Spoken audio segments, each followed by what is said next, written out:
इस समाचार के प्रायोजक हैं Monika bakery, 2/3 Kranti Kripalani Nagar, Annapurna main road, Maharashtra bank के सामने, इंदौर। इस न्यूज के प्रायोजक हैं दास बेकर्स, स्थान Shiv Shakti villa, plot number 87, scheme number 103, दुकान नंबर 2, केशरबाग ब्रिज के पास, इंदौर।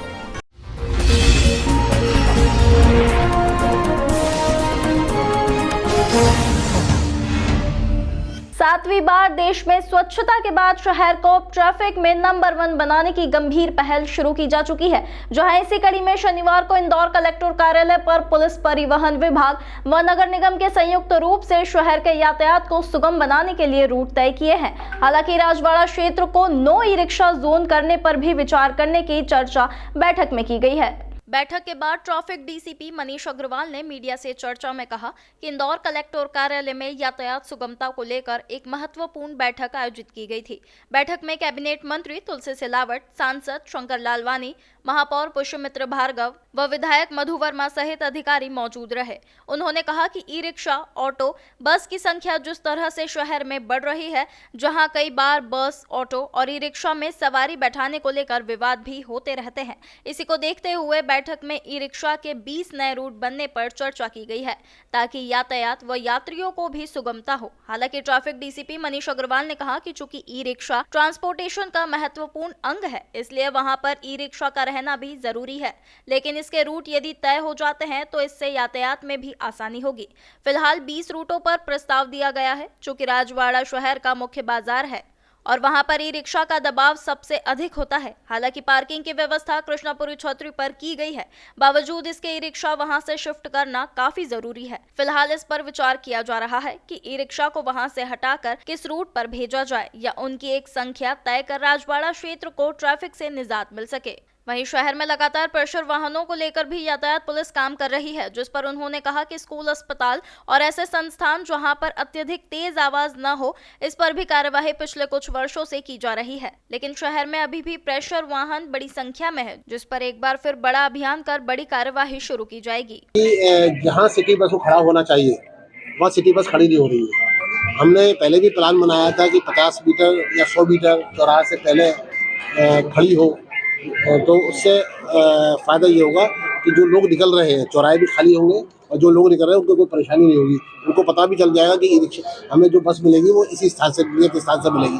उसके लिए हमने बॉक्सेस बनवाए थे, कई जगह बॉक्सेस बन भी चुके हैं और कुछ जगह नहीं बने हैं। तो अभी आरटीओ और हम सब मिलके नगर निगम वहाँ पे बॉक्स बनवाएंगे और ट्रैफिक की मदद भी ली जाएगी कि बॉक्स कहाँ बनना चाहिए। सर, ई रिक्शा के ड्राइवर जो बॉक्स बने हुए हैं वहाँ खड़ी करने की बजाय वो इधर और उधर खड़ी कर देते हैं, तो ऐसी ई बसों पर क्या विशेष कार्रवाई कर पाएंगे आप? देखिए, मैंने जैसा बताया कि ई बस की बात जो अपन बात कर रहे हैं, बस सिटी बस की, तो उसमें ये जरूरी है कि बस को कहाँ खड़ा होना चाहिए। तो हमने बताया कि यात्री प्रतीक्षालय के आसपास खड़ी हो या वहाँ खड़ी हो जहाँ हमारी ई रिक्शा या ऑटो रिक्शा वाले खड़े रहते हैं, ताकि लोगों को ये रहे कि जैसे हम ई रिक्शा से उतरे यानी ऑटो से उतरे तो हमें तुरंत बस मिल जाए।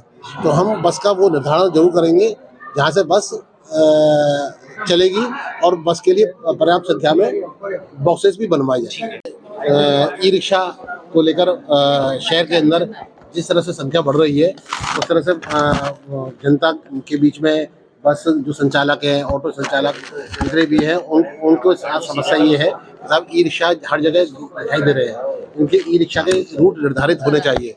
तो हमने एक प्लान बनाया है कि ई रिक्शा उसी रूट पर दिखाई दे, जिस रूट पर हम निर्धारित करें तो ई रिक्शा की कलर कोड हो जाएंगे ई रिक्शा।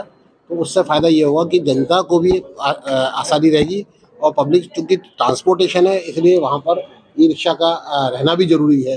तो ई रिक्शा का एक बार रूट निर्धारित हो जाए तो उस रूट पर ई रिक्शा चलेगी तो पब्लिक ट्रांसपोर्टेशन में बहुत आसानी से क्लियर होगा और लोगों को कोई दिक्कत नहीं आएगी। कितना रूट बनाया गया सर? करीब 20 रूट है जो हमारे प्रस्तावित दिया है, और कौन से ई रिक्शा खड़े होंगे उनसे पहले सभी सहमति ली जाएगी। फिर उसके बाद लॉटरी सिस्टम है, जो अभी बैठक में नए सतही तौर पर जो हमें मिला है जानकारी, उस हिसाब से। सर, प्रेशर हॉर्न को लेकर भी है? प्रेशर हॉर्न का मैं अपने अधिकारी को बात कर रहा हूँ कि जहाँ हॉस्पिटल है, जहाँ वास्तव में प्रेशर हॉर्न नहीं बजने चाहिए, पहले हमने प्रेशर हॉर्न पर कार्रवाई करी थी काफ़ी बसों पे, लेकिन बार बार कार्रवाई करना बहुत ज़रूरी है। और इसलिए प्रेशर हॉर्न की शिकायत सामने आई है। सर, राजवाड़ा जैसा मुख्य बाजार है, यहाँ पर हर रूट की लगभग रिक्शाएं आएंगी, तो उसको कैसे मैनेज कर पाएंगे? देखिए, ई रिक्शा का जो दबाव है राजवाड़ा क्षेत्र में सबसे ज़्यादा है और राजवाड़ा से लेकर मृगनैनी तक रोड कंजेस्टेड है और वहाँ पे पार्किंग की फैसिलिटीज हालांकि कृष्णपुरा क्षेत्र में हो गई है, लेकिन फिर भी ई रिक्शा वहाँ से शिफ्ट करना बहुत जरूरी है। तो ऐसा प्रस्ताव है कि ई रिक्शा वहाँ से या तो कहाँ ले जाया जाए या उनकी संख्या कम की जाए। नो ई रिक्शा जोन में जाएगा। नहीं, नो ई रिक्शा तो मुश्किल है, लेकिन मेरा ये कहना है फिर भी संख्या कम कितना कम हो सकता है। अगर 5 ई रिक्शा को दे या 10 ई रिक्शा को दे या फिर अगर वाहन अगर ई रिक्शा को जगह नहीं देते तो उनको कहाँ जगह दी जाए, ताकि क्योंकि बस निकलती है वहाँ से, तो बस से जब सवारी निकले तो कम से कम सवारी को ई रिक्शा मिले या ऑटो रिक्शा मिले। यातायात बैठक के बाद कलेक्टर आशीष सिंह ने बताया कि शहर में ई रिक्शा काफी संख्या में संचालित हो रही है, जिससे यातायात प्रभावित होने की शिकायतें लगातार मिल रही थी, जिसको लेकर शनिवार को एक महत्वपूर्ण बैठक परिवहन विभाग व ट्रैफिक के साथ नगर निगम के संयुक्त बैठक ली गई। कलेक्टर आशीष सिंह ने बताया कि अमूमन यह देखा जाता है कि एक ही रूट पर ई रिक्शा संचालित होने के कारण यातायात प्रभावित होता है। ऐसे में यह यातायात में सहायक होने की बजाय यातायात प्रभावित करने लगते हैं, इसलिए ई रिक्शा को एक तय रूट पर संचालित करने की लंबे समय से शिकायतें मिल रही थी। आज सुबह हुई बैठक में चर्चा की गई है। हालांकि ई रिक्शा संचालक अध्यक्ष या पदाधिकारी से एक बार फिर चर्चा की जाएगी और उनका सुझाव भी लिया जाएगा और इन्हें रूट पर किस तरह से संचालित किया जाए और किस तरह से रूट पर फिक्स किया जाए, इसके आगामी मंगलवार को होने वाली सड़क सुरक्षा समिति की बैठक में इस विषय को रखा जाएगा और कहीं ना कहीं ई रिक्शा पर निर्णय लिया जा सकता है। देखिए, आज एक जो ट्रैफिक की बैठक हुई उसके संबंध में जो एक बहुत दिनों से बात आ रही थी कि जो ई रिक्शा हैं उनकी संख्या लगातार बढ़ती जा रही है और अमूमन ये देखा जाता है कि बहुत ही जो प्रॉफिटेबल रूट्स हैं उनके ऊपर ही वो ई रिक्शा चलते हैं, तो बहुत ज़्यादा भरमार एक रूट पर हो जाती है और यातायात के लिए वो सहायक बनने के बजाय कहीं न कहीं ऐसी भी स्थिति बनती है कि वो यातायात में बाधक बन जाते हैं। इसलिए हम लोगों को इनके रूट के रेशनलाइजेशन की बहुत आवश्यकता है। लंबे समय से चल रहा था इस संबंध में प्लानिंग। आज एक जो प्रेजेंटेशन हुआ है जिसमें 19 रूट्स बनाए गए हैं जो प्रमुख रूट्स हैं। अब हम लोग सभी ई रिक्शा के संबंध में जो स्टेक होल्डर्स हैं, जो इनका एक तरीके से जो समूह है, उनसे हम लोग बातचीत करेंगे।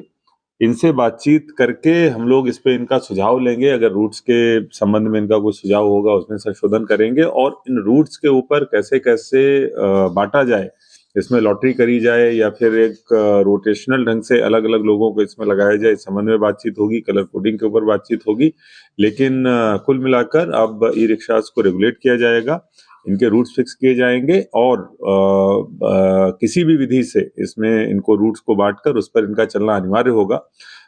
आगामी मंगलवार को जो सड़क सुरक्षा समिति की बैठक है उसमें इस चीज को रखा जाएगा और इस पॉलिसी को फाइनल किया जाएगा। सर, क्या लगता है कि हमको इनको नियंत्रित करने की यानी कि संख्या रोकने की जरूरत है?